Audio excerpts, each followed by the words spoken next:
ಬೆಸ್ಕಾಂ ನೌಕರರ ವಸತಿ ಗೃಹಗಳ ನಿರ್ಮಾಣಕ್ಕೆ 3,50,00,000ಗಳ ಸಚಿವ ಡಾ. ಎಂಸಿ ಸುಧಾಕರ್ ಭೂಮಿಪೂಜೆ.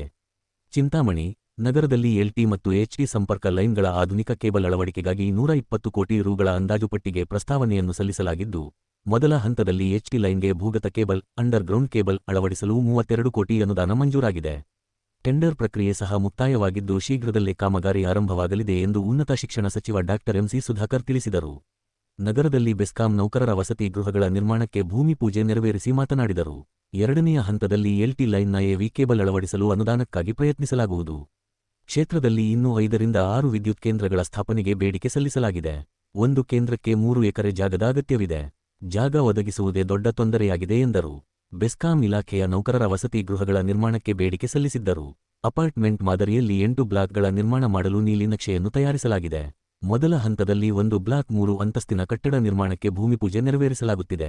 ಹಂತಹಂತವಾಗಿ ಉಳಿದ ಬ್ಲಾಕ್ಗಳ ನಿರ್ಮಾಣ ಮಾಡಿ ಅಧಿಕಾರಿಗಳಿಂದ ಕೊನೆಯ ಹಂತದ ನೌಕರರವರೆಗೂ ವಸತಿಗೃಹಗಳನ್ನು ಒದಗಿಸಲಾಗುವುದು ಎಂದರು. ಬಜೆಟ್ ಮಂಡನೆಯಾದ ನಂತರ ಉಳಿದ ಬ್ಲಾಕ್ಗಳ ನಿರ್ಮಾಣಕ್ಕೆ ಅನುದಾನ ಮಂಜೂರು ಮಾಡಲು ಬೆನ್ನತ್ತಲಾಗುವುದು. ವಸತಿಗೃಹಗಳ ಬ್ಲಾಕ್ಗಳ ಅಂತಸ್ತುಗಳನ್ನು ಹೆಚ್ಚಿಸಿ ಸ್ಥಳಾವಕಾಶವನ್ನು ಉಳಿಸಬೇಕು. ವಸತಿಗೃಹಗಳ ಮಕ್ಕಳಿಗೆ ಆಟವಾಡಲು ಹಾಗೂ ಉತ್ತಮ ಗಾಳಿ ಬೆಳಕಿಗೆ ಅನುಕೂಲವಾಗುತ್ತದೆ ಎಂದು ತಿಳಿಸಿದರು. ಶಕ್ತಿ ಮಿತ್ರರು ಅತ್ಯಂತ ಕಷ್ಟದ ಕೆಲಸವನ್ನು ನಿರ್ವಹಿಸುತ್ತಾರೆ. ಕೆಲವು ಸಂದರ್ಭಗಳಲ್ಲಿ ಯಾರದೋ ನಿರ್ಲಕ್ಷ್ಯದಿಂದ ಪ್ರಾಣ ಕಳೆದುಕೊಂಡಿರುವ ಪ್ರಕರಣಗಳಿವೆ. ಕಂಬಗಳನ್ನು ಹತ್ತಿ ಅಪಾಯದ ಸ್ಥಿತಿಯಲ್ಲಿ ಕೆಲಸ ಮಾಡುವಾಗ ಸಾಕಷ್ಟು ಮುನ್ನೆಚ್ಚರಿಕೆ ವಹಿಸಬೇಕು. ಸಂಬಂಧಪಟ್ಟ ಅಧಿಕಾರಿಗಳು ಸಹ ಜಾಗೃತಿ ವಹಿಸಬೇಕು ಎಂದು ಸಲಹೆ ನೀಡಿದರು. ರೈತರು ಮತ್ತು ಸಾರ್ವಜನಿಕರಿಂದ ಯಾವುದೇ ದೂರುಗಳಿಗೆ ಅವಕಾಶವಿಲ್ಲದಂತೆ ಕರ್ತವ್ಯ ನಿರ್ವಹಿಸಬೇಕು. ಯಾರಿಗೂ ತೊಂದರೆ, ಕಿರುಕುಳವಾಗದ ರೀತಿಯಲ್ಲಿ ರೈತರ ಹಾಗೂ ನಾಗರಿಕರ ಸ್ನೇಹಿಯಾಗಿ ಕೆಲಸ ಮಾಡಿ ತ್ವರಿತವಾಗಿ ವಿದ್ಯುತ್ ಸಮಸ್ಯೆಗಳನ್ನು ಬಗೆಹರಿಸಬೇಕು ಎಂದು ಮನವಿ ಮಾಡಿದರು. 24x7 ದೂರು ನಿರ್ವಹಣಾ ಘಟಕ ಮತ್ತು ವಿದ್ಯುತ್ ಪರೀಕ್ಷಾ ಘಟಕಗಳ ಬೇಡಿಕೆಯನ್ನು ಬೆಸ್ಕಾಂ ಎಂಡಿ ಗಮನಕ್ಕೆ ತಂದು ಮಂಜೂರು ಮಾಡಿಸಿಕೊಡುವುದಾಗಿ ಭರವಸೆ ನೀಡಿದರು. ಬೆಸ್ಕಾಂನ ಹಿರಿಯ ಅಧಿಕಾರಿಗಳಾದ K. Srinath, Praveen, DG Shivashankar, R. Suryaprakash, Muralibabu, Prabhu, Girish, Srinivasakumar, Harish, Firoz Khan, ನೌಕರರ ಸಂಘದ ಅಧ್ಯಕ್ಷ ಆಂಜನೇಯಲು ಮತ್ತಿತರರು ಭಾಗವಹಿಸಿದ್ದರು. ಇದು ಬೇಡಿಕೆ. ಮೊದಲನೇದಾಗಿ ನಿಮ್ಗೆಲ್ರಿಗೂ ಧನ್ಯವಾದ ಹೇಳಬೇಕು. ಯಾಕಂದ್ರೆ ಇಷ್ಟು 3.5 ಎಕರೆ ಜಾಗ ನಗರದಲ್ಲಿ ಇಟ್ಕೊಂಡು ನಾನು ನೋಡಿದ್ದೆ ಹಿಂದೆ, ಆದ್ರೆ ಇಷ್ಟು ದೊಡ್ಡದಾಗಿದ್ದೀವಲ್ಲ ನೋಡಿದ್ದೆ, ಆದ್ರೆ ಗಮನ ಹರಿಸಿರ್ಲಿಲ್ಲ. ಈಗ ನಿಮ್ಮಿಂದ 1 ಎಕರೆ ಕಿತ್ಕೊಂಡ್ಬಿಟ್ಟಿದ್ದೀವಿ. 1 ಎಕರೆ ಕಿತ್ಕೊಂಡು ಒಳ್ಳೆ ಕೆಲ್ಸಕ್ಕೆ ಕೊಟ್ಟಿದ್ದೀವಿ. ಏನಮ್ಮ ಮಹಿಳೆಯರು ಒಪ್ತೀರಾ ಇಲ್ವಾ? ಮಹಿಳಾ ಕಾಲೇಜ್ ಕೊಡ್ಬೇಕು ಬೇಡಮ್ಮ? ಮಹಿಳಾ ಕಾಲೇಜ್ಗೆ ಇವತ್ತು ನಿಮ್ಮಿಂದ ಸಹಕಾರ ಆಗಿದೆ, ನಿಮ್ಮಿಂದ ಅನುಕೂಲ ಆಗಿದೆ. ಅದಕ್ಕಾಗಿ ನಿಮ್ಗೆಲ್ರಿಗೂ ಧನ್ಯವಾದ ಹೇಳ್ತಾ ಇದ್ದೀನಿ ಇಲಾಖೆಗೆ.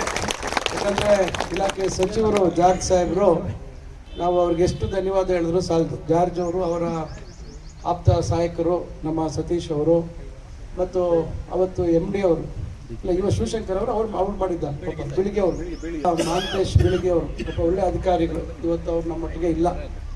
ದುರದೃಷ್ಟ ವಿಧಿ ಅವರನ್ನ ಬೇಗ ಕರ್ಕೊಂಡೋಯ್ತು. ಸೊ ಅವರು ಪಾಪ ಯಾರು ನಮಗೆ ಅಡ್ಡಿ ಮಾಡಿದಿರಾ, ನಮ್ಮ ಬೇಡಿಕೆಗೆ ಅನುಗುಣವಾಗಿ ಅವ್ರು ಕೊಟ್ಟರು. ನಾವು ಕೊಟ್ಟಿದ್ದೀವಿ ಜಾಗ, ಆದರೆ ಈ ಜಾಗಕ್ಕೆ ಹೋಲಿಸಿದಾಗ ಆ ಜಾಗ ಏನೂ ಇಲ್ಲ. ಆದರೂ ಇದು ಒಳ್ಳೆ ಉದ್ದೇಶಕ್ಕೆ ಅಂತ ಹೇಳಿ ಮಾನ್ಯ ಮಂತ್ರಿಗಳು ಪಾಪ ಬೋರ್ಡಲ್ಲಿ ಪಾಸ್ ಮಾಡಿಸಿ ಅದನ್ನು ನಮ್ಗೆ ಅನುಮತಿ ಕೊಟ್ಟರು. ಈಗ ನಾವೇನು ಕೇಳಿದ್ರು ಇಲ್ಲ ಅಂತ ಹೇಳಲ್ಲ. ಚಿಂತಾಮಣಿಗೆ 31 ಕೋಟಿಯಲ್ಲಿ 32 ಕೋಟಿಗೆ ಈಗ HT ಲೈನ್ ಸುಮಾರು 120 ಕೋಟಿಗೆ ಅಂದಾಜು ಮಾಡಿಸಿದ್ವಿ. HT ಮತ್ತು LT ಲೈನ್ಗಳನ್ನು ಈಗ ಏರಿಯಲ್ ಬಂಚ್, ಏನು LT ಏರಿಯಲ್ ಬಂಚ್ ಕೇಬಲ್ ಹಾಕುವಂಥದ್ದಕ್ಕೆ, HTದು ಅಂಡರ್ಗ್ರೌಂಡ್ ಕೇಬಲಿಂಗ್ ಮಾಡುವಂಥದ್ದಕ್ಕೆ ನಾವು ಕೇಳಿದ್ವಿ. ಅದರಲ್ಲಿ ಪ್ರಥಮ ಹಂತದಲ್ಲಿ 32 ಕೋಟಿ ಮಂಜೂರಾಗಿ ಈಗ ಟೆಂಡರು ಪೂರ್ಣ ಆಗಿದೆ. ಬಹುಶಃ ಮೊನ್ನೆ ಅನುಮೋದನೆ ಆಗಿರ್ಬೇಕು. ಸದ್ಯದಲ್ಲೇ ಆ ಕೆಲಸ ಶುರು ಮಾಡ್ತೀವಿ. ಈಗ ನಂತರ ಹಿಂದೆನೇ ಬಿದ್ದಿದ್ದೀವಿ. HT ನಮ್ಮ LT ಲೈನು ಉಳಿದಂಥ ದುಡ್ಡನ್ನು ಕೊಡಿ ಏರಿಯಲ್ ಬಂಚ್ಗೆ ಇದಕ್ಕೆ ಅಂತ ಹೇಳಿ ಅದರ ಪ್ರಯತ್ನ ಮಾಡ್ತಾ ಇದ್ದೀವಿ. ಈಗ ಅವತ್ತು ಜಾಗ ಕೊಟ್ಟಂಥ ಸಂದರ್ಭದಲ್ಲಿ ಇಲಾಖೆ ಎಲ್ಲ ಅವರು ಮತ್ತು AW ಅವರೆಲ್ಲರೂ ಕೇಳಿದರು ನಮಗೆ, ಸರ್ ನಮಗೆ ಕ್ವಾರ್ಟರ್ಸ್ ಕಟ್ಸ್ಕೊಡಿ, ಜಾಗ ಆಗ್ತಾ ಇಲ್ಲ, ಇಲ್ಲಿ ಹಳೆ ಕ್ವಾರ್ಟರ್ಸ್ ಇದೆ, ಇಲ್ಲಿ ಅಪಾರ್ಟ್ಮೆಂಟ್ ಥರ ಕಟ್ಸ್ಕೊಡಿ ಅಂತ ಹೇಳಿ ಕೇಳಿದರು. ಆಗ ಒಂದು ಪ್ರಯತ್ನವನ್ನು ನಾವು ಮಾಡಿದಾಗ 1 ಬ್ಲಾಕ್ ಆಗಿದೆ. ಈಗ 8 ಬ್ಲಾಕ್ಗೆ ಒಟ್ಟು ಕೇಳಿದ್ದೀವಿ. ಎಕ್ಸಿಕ್ಯೂಟಿವ್ ಇಂಜಿನಿಯರಿಂದ ಹಿಡಿದು ಕೆಳಗೆ ಯಾರ್ಯಾರು ಇದ್ದಾರೆ ಎಲ್ಲರಿಗೂ ಇಲ್ಲಿ ಒಂದು ಅಪಾರ್ಟ್ಮೆಂಟ್ ಮಾದರಿಯಲ್ಲಿ ಆಗಬೇಕು ಅಂತೇಳಿ ನಾವು ಈಗ ಗ್ರೌಂಡ್ +2 ಆಗುತ್ತೆ. ಗ್ರೌಂಡ್ ಫ್ಲೋರಲ್ಲಿ ಪಾರ್ಕಿಂಗ್ ಮಾಡಿದ್ದಾರೆ. ಆದರೆ ಮುಂದೆ ಅದನ್ನು ದೊಡ್ಡದು ಮಾಡಬೇಕು ಅಂತಂತದ್ದು. ಯಾಕಂದರೆ ವಿಶಾಲವಾಗಿ ಆಗುತ್ತೆ. ಆದರೆ ಈಗ ಬದಲಾವಣೆ ಆಗಬೇಕು, ಜಾಗ ಉಳಿಸ್ಕೋಬೇಕು, ವರ್ಟಿಕಲ್ ಹೋಗ್ಬೇಕು. ಗ್ರೌಂಡ್ +4, 5 ಹೋದಾಗ ಮಾತ್ರ ಹೆಚ್ಚು ಜನಕ್ಕೆ ಅವಕಾಶ ಆಗುತ್ತೆ. ಈಗ ಗ್ರೌಂಡ್ +2 ಆಗುತ್ತೆ. ಗ್ರೌಂಡಲ್ಲಿ ಪಾರ್ಕಿಂಗ್ ಇದೆ. ಫಸ್ಟು ಸೆಕೆಂಡ್ ಫ್ಲೋರಲ್ಲಿ ನಾಲ್ಕು ಮನೆಗಳು ನಿರ್ಮಾಣ ಆಗ್ತದೆ. ಆದರೆ ಇದು ಮುಂದೆ ಕೊಡುವಂಥದ್ರಲ್ಲಿ ನಾವು ಇನ್ನೂ ವರ್ಟಿಕಲ್ ಆಗಿ ಅದಕ್ಕೆ ನಾವು ಎಷ್ಟು ಫ್ಲೋರ್ ಅದಕ್ಕೆ ಪ್ರಪೋಸ್ ಮಾಡಿರೋದು 3 ಫ್ಲೋರ್ಸ್. ಈಗ ಅದರಿಂದ ಇನ್ನೂ ಭವಿಷ್ಯ ಇಲ್ಲಿ ಯಾಕಂದರೆ G+4-5 ಹೋದ್ರೂ ತೊಂದರೆ ಇಲ್ಲ, ಲಿಫ್ಟ್ ಹಾಕೋಬೋದು. ಕರೆಂಟ್ ನಿಮ್ಮದೇ ಅಲ್ವಾ, ಕರೆಂಟ್ ನಿಮ್ಮದೇ, ಬರೀ ಸ್ವಿಚ್ ಹಾಕ್ಕೊಳೋದು ಅಷ್ಟೇ. ಅದರಿಂದ ಕರೆಂಟ್ ಡಿಪಾರ್ಟ್ಮೆಂಟ್ಗೆ ಕರೆಂಟ್ ಇಲ್ಲ ಅಂತ ಹೇಳೋಕ್ಕೆ ಬರಲ್ಲ. ಅದರಿಂದ ಬಹುಶಃ ನಾನು ಮಾತಾಡ್ತೀನಿ ಮಿನಿಸ್ಟರ್ ಅವರ PS ಹತ್ರ, ವರ್ಟಿಕಲ್ ಹೋಗಿ ಸ್ವಲ್ಪ ಜಾಗ ಉಳಿಸಿ. ಯಾಕಂದರೆ ಜಾಗ ಇರಲಿ, ಸ್ವಲ್ಪ ಓಪನ್ ಸ್ಪೇಸ್ ಇರಲಿ. ಯಾಕಂದರೆ ಮಕ್ಕಳು ಎಲ್ಲ ಇಲ್ಲಿ ಜಾಸ್ತಿ ಎಲ್ಲರೂ ಇಲ್ಲೇ ಸೇರ್ತಾರೆ, ಅವ್ರಿಗೆಲ್ಲ ಆಟ ಆಡೋಕ್ಕೆ ಮತ್ತೊಂದಕ್ಕೆ ಜಾಗ ಆಗಬೇಕು. ಮಕ್ಕಳಿಗೆಲ್ಲ ಸ್ಟೇಡಿಯಂ ಹತ್ರ ಇದೆ, ಆದರೂ ಕೂಡ ಇಲ್ಲಿ ಮಕ್ಕಳಿಗೆ ಮನೆ ಹತ್ರನೇ ಆಟ ಆಡುವಂಥದ್ದಕ್ಕೆ ಜಾಗ ಆಗಬೇಕಾಗುತ್ತೆ. ಎಲ್ಲ ಬಿಲ್ಡಿಂಗ್ ಕಟ್ಬಿಟ್ರು ಕೂಡ ಅದು ಅಷ್ಟು ಒಳ್ಳೆ ರೀತಿ ಇರಲ್ಲ, ಮತ್ತು ಗಾಳಿ ಬೆಳಕು ಇವೆಲ್ಲ ಭಾಳ ಮುಖ್ಯ ಆಗುತ್ತೆ. ಅದರಿಂದ ನಾನು ಇದು ಕೂಡ ಈ ವರ್ಷ ಮಾಡ್ತಾ ಇದ್ದೀವಿ. ಮತ್ತು ಸುಮಾರು ಇನ್ನೊಂದು 5-6 ಸ್ಟೇಷನ್ಗೆ ಜಾಗ ಕೇಳಿದ್ದೀವಿ, ಜಾಗ ರೆಡಿ ಆಗ್ತಾ ಇದೆ. ಆದರೆ ನಿನ್ನೆ ಮಾತಾಡಿದಾಗ ಸತೀಶ್ ಅವ್ರು ಹೇಳಿದ್ರು ಈಗ 3 ಎಕರೆ ಬೇಕು ಅಂತ ಕೇಳ್ತಾ ಇದ್ದಾರೆ. ಇದೇನೋ ಹೊಸದಾಗಿ ಇನ್ನೂ ದೊಡ್ಡ ಒಂದೊಂದು ಸ್ಟೇಷನ್ಗೆ 5 ಎಕರೆ ಅಂದರೆ ಕಷ್ಟ ಆಗ್ಬಿಡ್ತದೆ. ಈಗ 5 ಎಕರೆ ಈಗ ಹುಡ್ಕೋದು ಸ್ವಲ್ಪ ನಮ್ಗೆ ಎಲ್ಲಿ ಬೇಕೋ ಅಲ್ಲಿ ಸಿಗದೇ ಇರೋ ಪರಿಸ್ಥಿತಿ ಆಗ್ಬೋದು. ನೋಡೋಣ, ಅದನ್ನು ಪ್ರಯತ್ನ ಮಾಡೋಣ. ನಾವು ಈಗ ಸ್ಟೇಷನ್ಗೂ 66 kV ಸ್ಟೇಷನ್, ಸೊ ಅದರಿಂದ ಅಪ್ಗ್ರೇಡಬಲ್ ಅಂತ ಹೇಳ್ಬಿಟ್ಟು ಮುಂದೆ ಭವಿಷ್ಯದಲ್ಲಿ, ಯಾಕಂದರೆ ಈಗೆಲ್ಲ ಸೋಲಾರು ಇವೆಲ್ಲ ಜಾಸ್ತಿ ಹೆಚ್ಚು ಇವತ್ತು ಅದಕ್ಕೆ ಹೆಚ್ಚು ಉತ್ತೇಜನ ಕೊಡ್ತಾ ಇರೋದ್ರಿಂದ ಈಗ ಅದಕ್ಕೆ ನಾಳೆ ಬೇಕಾದಂಥ ಸೌಲಭ್ಯ ಮಾಡಬೇಕಾಗತ್ತೆ. ಬೇರೆ ಹೊಸದಾಗಿ ಮತ್ತೆ ಜಾಗ ಇಲ್ಲದೆ ಸ್ಟೇಷನಲ್ಲಿ ಮಾಡೋಕ್ಕಾಗೋದಿಲ್ಲ. ಅದರಿಂದ ಇವೆಲ್ಲ ಕೆಲಸಗಳು ಮಾಡುವಂಥದ್ದು ಆಗ್ತಾ ಇದೆ. ಒಟ್ಟಾರೆಯಾಗಿ ಬಹಳ ಒಂದು ದೊಡ್ಡ ಜವಾಬ್ದಾರಿ ಇದೆ. ಈಗ ಏನು ಶಕ್ತಿ ಮಿತ್ರರು ಬಹಳ ಒಂದು ಏನೋ ಒಂದು ರೀತಿ ಕಷ್ಟದ ಕೆಲಸವನ್ನ ಮಾಡ್ತಾರೆ. ಯಾಕಂದ್ರೆ ಎಷ್ಟೋ ಸಂದರ್ಭದಲ್ಲಿ ಯಾರ್ದೋ ನಿರ್ಲಕ್ಷ್ಯದಿಂದ ಕೆಲವರೆಲ್ಲ ಪ್ರಾಣ ಕಳ್ಕೊಂಡಿರ್ತಕ್ಕಂಥದ್ದಾಗಿದೆ. ಈಗ ಬಹಳ ಏನು ಕಂಬ ಹತ್ತೋದು, ಮತ್ತೊಂದು ಈಗ ಅಕಸ್ಮಾತ್ ಇಲ್ಲದೇ ಇದ್ರು ಕೂಡ ಈಗಲೂ ಹತ್ಬೇಕಾ? ಈಗೆಲ್ಲ ಕ್ರೇನ್ಗಳು ತಂದಿದ್ದೀರಲ್ಲ, ಇದೆಲ್ಲ ಏನು ಅದು ಯೂಸ್ ಮಾಡಲ್ವಾ?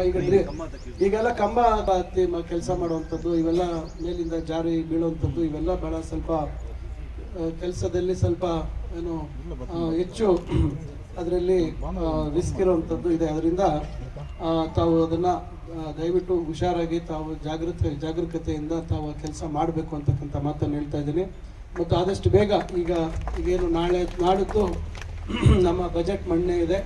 ಇದಾದ ಮೇಲೆ ನಾವು ಮತ್ತೆ ಈ ಒತ್ತಡವನ್ನು ಹಾಕಿ ಈ ವರ್ಷದಲ್ಲಿ, ಈ ಆರ್ಥಿಕ ವರ್ಷದಲ್ಲಿ ಈ ಉಳಿದಂಥ ಬ್ಲಾಕ್ಸ್ ಕೂಡ ಮಂಜೂರಾತಿ ತಗೊಂಡು ಆದಷ್ಟು ಬೇಗ ಎಲ್ರಿಗೂ ವಸತಿ ವ್ಯವಸ್ಥೆ ಕಲ್ಪಿಸುವಂಥ ಒಂದು ಪ್ರಯತ್ನ ಮಾಡ್ತೀವಿ ಅಂತಕ್ಕಂಥ ಮಾತನ್ನು ಈ ಸಂದರ್ಭದಲ್ಲಿ ಹೇಳ್ತಾ, ತಾವು ರೈತರ ಪರವಾಗಿ ರೈತರಿಗೆ ಹೆಚ್ಚು ಕಿರುಕುಳ ಆಗದ ರೀತಿಯಲ್ಲಿ ತಾವು ಕೆಲಸ ಮಾಡಬೇಕು.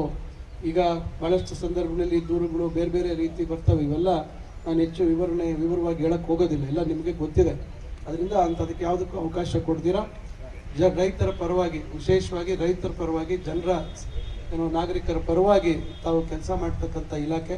ಅದರಿಂದ ಯಾರಿಗೂ ತೊಂದರೆ ಆಗದ ರೀತಿಯಲ್ಲಿ, ಯಾರಿಗೂ ಕಿರುಕುಳ ಆಗದ ರೀತಿಯಲ್ಲಿ, ಯಾರಿಗೂ ಅನವಶ್ಯಕವಾಗಿ ತಿರುಗಿಸುವಂಥ ಒಂದು ನಿಮ್ಮ ಹಿಂದೆ ಬಂದು ಪದೇ ಕಚೇರಿಗೆ ಬರುವಂಥದ್ದು ಇಂಥದಕ್ಕೆ ಅವಕಾಶ ಕೊಡ್ತೀರಾ ತ್ವರಿತವಾಗಿ ಅವರ ಕೆಲಸಗಳನ್ನು ಆಗುವಂಥದ್ದು ಮತ್ತು ಒಳ್ಳೆ ರೀತಿಯಲ್ಲಿ ವಿದ್ಯುತ್ ಸರಬರಾಜು ಆಗ್ತಕ್ಕಂಥದ್ದಕ್ಕೆ ತಮ್ಮ ಸಹಕಾರವನ್ನು ಈ ಸಂದರ್ಭದಲ್ಲಿ ಕೋರ್ತಾ ಈ ಒಂದು ಕಾರ್ಯಕ್ರಮಕ್ಕೆ ಬರಮಾಡಿಕೊಂಡು ಇವತ್ತು ನನ್ನ ಸಮ್ಮುಖದಲ್ಲಿ 24 ಗಂಟೆ 7 ದಿವಸನೂ 24 ಗಂಟೆನೂ ಸೇವೆ ಏನೋ ದೂರು ನಿರ್ವಹಣಾ ಘಟಕ ಅಂಥೇಳಿ ಬೇಕು ಅಂಥೇಳಿ ಕೇಳ್ತಾ ಇದ್ದಾರೆ. ನಾನು ಇದ್ರ ಬಗ್ಗೆ ನಾನು MD ಅವ್ರ ಹತ್ರ ಮಾತಾಡ್ತೀನಿ. ಮತ್ತು ಇನ್ನೊಂದೇನು ಕೇಳಿದರೆ